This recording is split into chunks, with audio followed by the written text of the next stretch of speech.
Тістердің бетінен тамақ қалдықтары мен көмірсулардан, бактериялардан және олардың қалдықтары қышқылдардан пайда болған қабатты алып тастау үшін тісті күнделікті тазалау керек. Тіс бетінде мұндай қабаттар неғұрлым көп болған сайын, соғұрлым қышқылдар жиі бөлініп, тістің қатты қабығын бұзады. Тісті тазаламаса не болады? Ауыздан жағымсыз иіс шығады.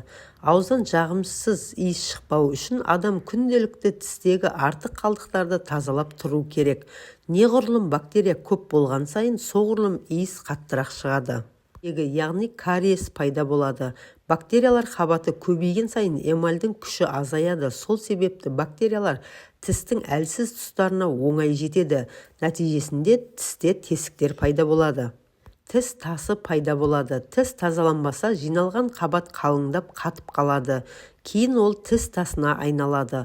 Ол жерде бактериялар әлдеқайда жылдам көбейеді. Олар қызыл иекке өтіп, түрлі инфекцияларға себеп болады.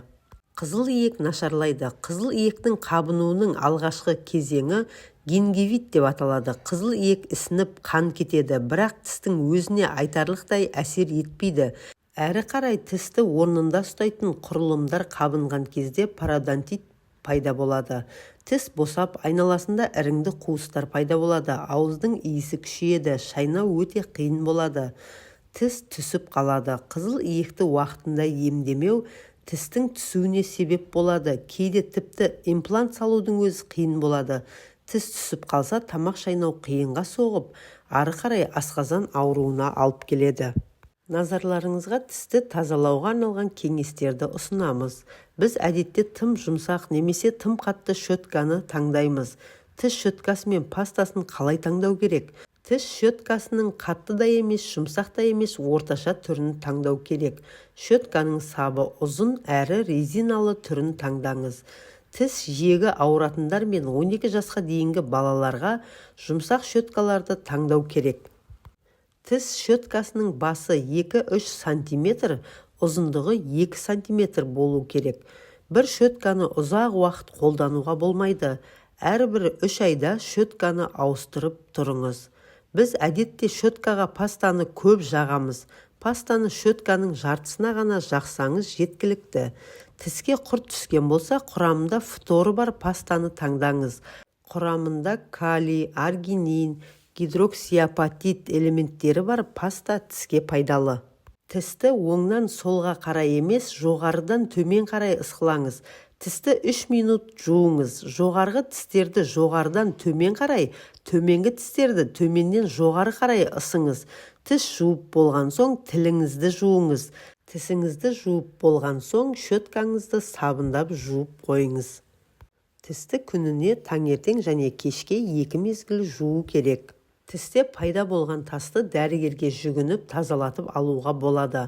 Алайда тығыз қабаттан арылтып, тістің табиғи ақ түсін қайта келтіретін үйде жасалатын әдістер де бар.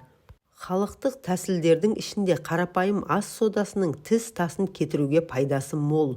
Оны үй жағдайында қолдану өте ыңғайлы және оны тіс тасын кетіру үшін ғана емес, эмальді ағарту үшін де пайдалануға болады. Тіс тазалауға арналған қоспаны өзіңіз жасай аласыз. Тіс пастасына бір шөкім сода сепсеңіз жеткілікті.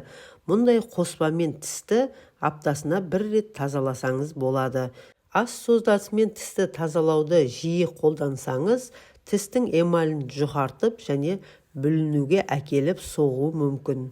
Әсіресе алдыңғы тістерді. Екінші әдісіміз, бір шөкім соданы сутек тотығымен, яғни перекиспен араластырып, пайда болған бұламықты тістің эмалына жағу қажет. 3-5 минуттан соң ауызды мұқият шаю керек. Үшінші әдіс, ас содасын лимон шырынымен араластырып, осы қоспаны тіске жағу керек. Бірнеше минуттан кейін жақсылап ауызды шаямыз. Бұл әдістерді жасасаңыз, тісіңізде тас пайда болмайды және де тісіңіз күріштей аппақ болады. Тіс жуған кезде салқын суды пайдаланбаңыз. Тек қана жылы сумен жуыңыз. Видеоны соңына дейін көргеніңізге рахмет. Видео пайдалы болса, тіркеліп, лайк басуды ұмытпаңыз. Деніңіз сау болсын.